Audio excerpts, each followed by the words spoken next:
Assalamu alaikum yan uwanmu maza da mata yara da manya. To yau dai mun fara muku wannan shirin da muka dade muna so mu shirya muku shi mai suna rikici. Ku nemi rikici za ku ga abubuwa na ban mamaki da ban takaici, abubuwa na ban dariya, faɗakarwa da nishadantarwa. Rikici ya kunshi abubuwa da dama, kai sai ma abin da kuka gani.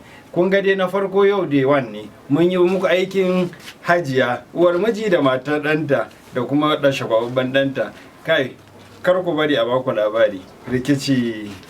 Allah mun gode maka, an tare lafiya kuma za a watse lafiya, amma ni babban bakin ciki na ƙawata ba ta yi marin da nake so ba saboda shi fim da gaske ake yi. Sannan kuma matar cikin wannan fim din ba mu san kakanninta masu asiri ba ne, ta raba da uwarsa sai abin da ta ce kullum bini tana cikin ɗaki. Ko banza ku bibiya ku ga yadda ta yi, kuma ta nuna muku inda wannan malami yake ai garam a rike miji. Alaikum masu kallo, yau dai muna rikici da yawa. Ni ba na bin malamai, iyayena ba sa bi, kakanni na ba sa bi, amma na iya soyayya da zan rike mai gidana ciki da waje. Saboda haka kuma ku iya rike mazajen ku, dan kar su je su hango su ko kuma iyayen miji irin su Hajiya ta su je su raba ku da mazajen ku. Assalamu alaikum. Yan uwana masu kallo, kada ku sake a baku labari a cikin wannan shiri namu na rikici day one. Wannan shiri namu fa akwai fafatawa saboda matan zamani suna wulakanta surukai, to don haka mu ma mun ɗauɗamar yaƙi da makamai da bindigogi. Ku fito ku biyo mu domin ku ga yadda ake fafatawa, ba za mu bar su shakata ba, mu ma mu miƙa kafan mu a gidajen 'ya'yanmu. Sai da ku. Gaskiya mama, ni wallahi matan nan girkin tumaji bai daɗi ba. Assalamu alaikum. Ni ne shugababban dan nan a cikin fim din rikici wanda nake ziga mahaifiyata akan ta musguna ma matar yayana. Saboda ni ina so a so ne kadai a cikin gida, kuma dole a rika bani kuɗi. Dan haka ku je ku kalli fim din rikici, za ku sha mamaki, za ku ga yadda ake ziga uwa ta tsani sirkarta. Rikici day one. Assalamu alaikum, barkanku dai masu kallo. Wannan fim din mun namu da suna rikici. Fim ne mai ban mamaki, mai nishadantarwa tare da faɗakarwa har da ilmantarwa a ciki. Sa'annan kuma za ku ga abubuwa na mamaki a ciki da kuma na tashin hankali. Kai, fim din nan dai kar ku bari a barku a baya. Assalamu alaikum masu kallon. Yau dai ga masu cikin fim din mu dogon zango, wata kan rikici. Rikici fa rikici ne, kar ku manta. Mun jima muna so mu kawo muku shi, amma Allah ne ba. To yau dai ga masu cikin fim din mai dogon zango, wata kan rikici. Kar ku bari a baku labari, ku bibiye mu, insha Allah nan ba da jimawa ba za mu kawo muku shi. Ni da ku da ni dukan mu haɗu mu kalle shi. Assalamu alaikum. Ni ne kyamaraman a cikin wannan shiri namu mai suna rikici. Yau muka fara ɗaukan shi muna day one.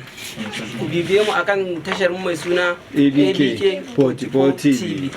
Alaikum warahmatullahi ta'ala wa barakatuh. Masu kallon mu barkanku da wannan lokaci. Yau day one rikici. Da fatan za ku kalli wannan sabon fim din kuma mashahurin fim din nan. Kar ku bari a barku a baya. Na taka babbar rawa a wannan fim din saboda na sha mari wajen mahaifiyata. Tana da wani shagwababban da ba ta son gaba ɗaya bakin cikinsa, ni kuma duk abin da na mata ba ta gani. To don haka yan kallo ku bambance mun wanne ya kamata in ɗauka, mahaifiyata a wanda ko kuma matata. Ita matata inda nake tunowa da ita shine tana min abinci da dada ina ci ga filfita take. Ita kuma mahaifiyata wayyo Allah na. Assalamu alaikum warahmatullahi. Masu kallon mu, yau muna gabatar muku da shirin mu mai suna rikici. Al'umma ku tsaya ku kalli wannan shirin. Ku tsaya ku kalli wannan shirin. An dade ana shirya muku wannan shirin. To ya kamata ku biyo mu a tashar mu mai suna ABK 44 TV. Assalamu alaikum yan kallo, ina muku barka da wannan lokaci. Ni ne darakta a cikin wannan fim mai suna rikici. Fim ne mai ilmantarwa. Ku biyo mu a cikin tashar mu ABK 44 TV, sannan da TikTok dinmu Diamond, sannan Facebook dinmu Diamond, duk za ku ganci a cikin tashoshin mu gabaki daya. Mun gode. Wallahi yan uwa masu sauraro da kuma kallon. A yau shine muka fito muku wannan sabon aiki da muka fara wanda yake biyarin da suna rikici day one. Rikici day one ya kunshi abubuwa mabambanta. Abubuwan ban ta'ajibi, ban haushi da abin nishadantarwa. Kada ku bari a baku labari. Rikici Day 1. Rikici Day 1. Rikici Day 1. Rikici Day 1. Wannan shine kamaraman ɗinmu da ɗayan kuma kamaraman ba kuma yaran sa. Wannan haka ne. Rikici Day 1 kar ku bari a baku. Kar ku bari a barku a baya fa. Ku kalli shirin nan zai kayatar da ku sosai.